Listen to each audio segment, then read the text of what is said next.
Messieurs, dames, bonjour, bienvenue dans cette nouvelle vidéo. Quoi? Ça? Oh, 3 fois rien. J'ai passé des heures à le faire, j'espère que ça vous plaît. On commence tout de suite cette vidéo et on va parler de ce gars-là. Ce gars a passé 18 ans dans un aéroport. 18 ans les gars, c'est colossal. J'ai passé une nuit dans un aéroport parce que mon vol avait été annulé. Ça m'a rendu ouf. Lui, il a passé 18 ans. Et toutes ces années, il les a pas passées dans n'importe quel aéroport puisque c'est à Roissy-Charles de Gaulle que Mehran Karimi Nasseri a passé une bonne partie de sa vie. Au moment où j'ai écrit la vidéo, il y a le podcast Les Pieds sur Terre qui a fait un épisode dessus. Je vous mets le lien en description, vous allez voir, il y a plus de détails. Il y a des témoignages aussi qui sont hyper importants pour l'histoire. Mais du coup, comment un homme a pu passer 18 ans dans un aéroport? Eh bien, installe-toi, prends-toi un petit chocolat chaud, un petit plaid, et laisse-moi te raconter cette histoire dingue.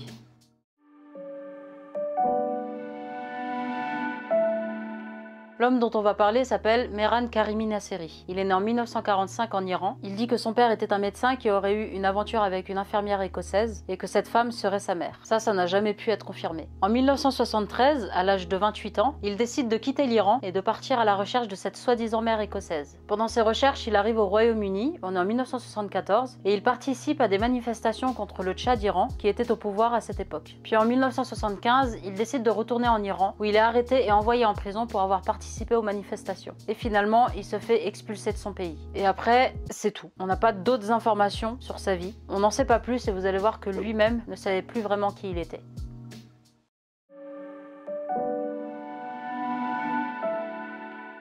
Après s'être fait expulser d'Iran, Mehran cherche un autre endroit où vivre. Il demande l'asile aux Pays-Bas, on lui refuse. Il demande en Allemagne, on lui refuse. Il demande en France, on lui refuse. En Italie, en Yougoslavie, on lui refuse. Décidément, personne ne veut de Mehran dans son pays. Il essaie une nouvelle fois en Allemagne, après tout, qui ne tente rien à rien, mais il se fait arrêter à la frontière avant que nos amis les Belges ne l'acceptent chez eux. Les Belges, bravo à vous, ça montre que vous avez le cœur sur la main et ça fait plaisir. Donc le 7 octobre 1980, après 5 ans aérés de pays en pays, sa demande d'asile est enfin acceptée et il pose ses valises en Belgique jusqu'en 1984 où il décide de repartir au Royaume-Uni pour chercher sa mère. Là apparemment il perd ses papiers et quand il veut retourner en Belgique, il est considéré comme étant en situation irrégulière. La frontière lui est donc fermée. Il devient donc apatride, c'est-à-dire qu'en gros il n'a plus de nationalité. J'aurais pu dire tout de suite qu'il avait plus de nationalité, mais j'ai découvert le mot apatride en écrivant cette vidéo, donc il fallait que je le cale quelque part. Il arrive finalement à rentrer en France, mais il est condamné à 3 mois de prison pour séjour irrégulier. En 1988, à l'âge de 45 ans, il arrive à l'aéroport de Roissy et il explique au personnel qu'il attend ses papiers pour pouvoir retourner au Royaume-Uni pour chercher sa mère. Il est persuadé à ce moment-là qu'il va pouvoir la retrouver et vivre avec elle, sauf que ça dure 1 semaine, 2 semaines, 1 mois, et Mehran commence petit à petit à perdre la tête. Au fil du temps, le personnel le prend en charge, les agents d'entretien lui apportent à manger, les passagers viennent le voir, les travailleurs sociaux le poussent à aller vivre au foyer, ce qu'il refuse catégoriquement. Le docteur Barguin, responsable du service d'urgence médicale de l'aéroport de Roissy, le prend sous son aile. Il l'emmène parfois le soir faire le tour de Paris et il l'emmène à ses rendez-vous. Régulièrement, Mehran est convoqué au tribunal où il est menacé d'être expulsé, mais il revient toujours à l'aéroport. C'est d'ailleurs à ce moment-là qu'il se fait appeler Alfred Mehran par le greffier parce qu'il en a marre à chaque rendez-vous de devoir prononcer Mehran Karimi Nasseri. C'est vrai que c'est long à dire. Mehran a rajouté Sir devant Alfred Mehran pour que ça fasse un petit peu plus distingué et il se fait maintenant appeler Sir Alfred. Il perd peu à peu son identité et la boule au passage. Il dit je suis plus celui que vous croyez, je suis Sir Mehran, je ne suis pas iranien. Un coup il dit qu'il est danois, un coup écossais, un coup que son père il est médecin, un coup voilà, il sait plus, il est perdu lui-même dans sa tête et ça ne nous arrange pas pour l'histoire parce que moi aussi je suis perdu. J'ai galéré à trouver les bonnes infos. En 1999, son avocat, Maître Bourget, accompagné du docteur Barguin, l'amène à la préfecture pour qu'il puisse récupérer ses nouveaux papiers. Il refuse. Bah oui, il s'appelle plus Mehran Karimi Nasseri, il s'appelle Sir Alfred et les papiers qu'on lui tend sont pas à son nom, donc il refuse de les signer. À ce moment-là, c'est impossible de le raisonner et il décide de retourner à Roissy.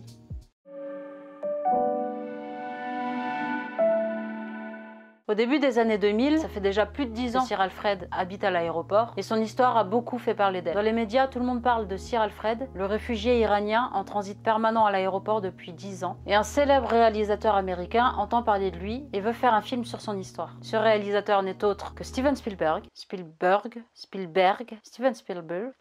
Spielberg. Voilà, c'est Stevie quoi. Et il entend parler de son histoire, il veut racheter les droits, il contacte le docteur Barguin qui a pris en charge Sir Alfred et il lui propose de racheter son histoire histoire pour 498 000 €. Ce que Sir Alfred accepte, évidemment. Et pour ceux qui ont vu le film, vous l'aurez deviné, il s'agit du film Le Terminal, avec Tom Hanks dans le rôle de Sir Alfred. Malgré ses presque 500 000 €, il refuse de quitter l'aéroport, qu'il considère maintenant comme sa maison. Le docteur Barguin et les travailleurs sociaux le poussent à acheter un appartement maintenant qu'il a les moyens, mais il refuse. Il reste à l'aéroport et il continue de manger les sandwichs de la cafette. 500 000 €, il veut pas se faire kiffer un peu.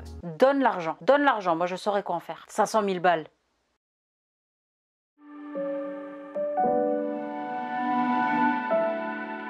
En 2006, il est hospitalisé pour une intoxication alimentaire. Quand il sort de l'hôpital, il accepte enfin de se faire héberger par un centre Emmaüs. Dans ce foyer, il n'arrive pas à s'y faire. Il est tout le temps dehors. Il n'a jamais aménagé sa chambre. Elle est pleine de valises et de cartons. Il y reste quand même jusqu'en 2011 avant de décider de retourner à Roissy avec ses valises et ses cartons. Et quand les travailleurs sociaux d'Emmaüs passent le voir, il s'acharne sur eux en leur disant « Vous m'avez fait perdre mon temps, vous m'avez fait miroiter que j'allais pouvoir revoir ma mère, laissez-moi tranquille, etc. etc. » Son nouveau séjour à Roissy va pas durer très longtemps puisqu'en 2012 il est arrêté, il est placé en garde à vue pour séjour irrégulier sur le territoire français et pendant sa garde à vue il demande et il insiste pour voir le personnel d'Emmaüs. Naoufel Ikhlef se rend donc au commissariat et on lui dit que s'il promet de prendre en charge Sir Alfred, il récupère ses affaires, il le laisse partir et il l'accompagne à la préfecture où il pourra récupérer sa carte de séjour. Enfin, 24 ans après être arrivé à l'aéroport de Roissy, bon il est parti entre temps mais il est revenu, à l'âge de 67 ans, Mehran Karimi Nasseri accepte de récupérer sa carte de séjour qui est prête depuis longtemps. Rappelez-vous en 99 là quand il a refusé de signer.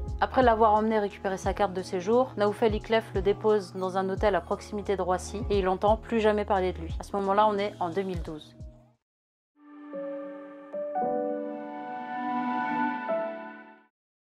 Nous sommes en guerre. Ouais, ça va être compliqué, c'est la première fois qu'on reste aussi longtemps chez nous. J'espère que ça va vite s'arrêter. Ce soir, le bilan de l'épidémie s'aggrave brutalement. Et puis une première évacuation militaire a eu lieu à la mi-journée. C'est inédit, hein, ce dispositif étant réservé jusque-là aux zones de guerre.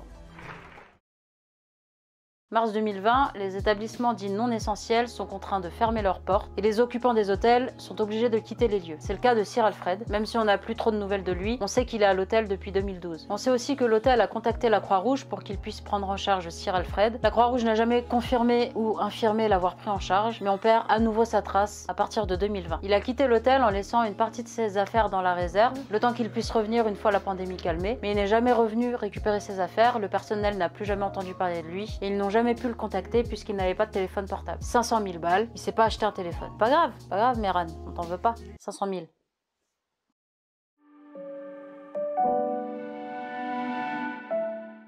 Fin octobre 2022, alors que le docteur Barguin est à la retraite depuis 4 ans, il est contacté par un employé de l'aéroport qui lui dit que Sir Alfred est revenu et qu'il faut qu'il passe le voir. Quand il arrive à l'aéroport, le docteur Barguin constate que Sir Alfred n'est plus du tout le même. Il est assis, le regard dans le vague, il ne parle plus à personne et il est devenu plus agressif qu'avant. Le personnel prend quand même soin de lui et l'aide comme ils peuvent. Le 12 novembre 2022, 2 semaines seulement après être revenu à l'aéroport, à l'âge de 77 ans, Sir Alfred meurt suite à un malaise.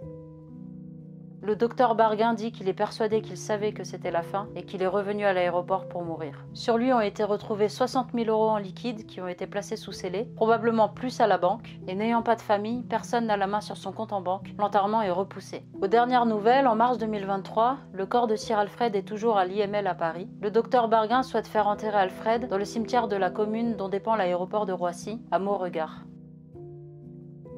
C'est ainsi que se termine la vie de Sir Alfred Mehran sur un canapé dans un aéroport, là où il aura attendu près de 20 ans de sa vie.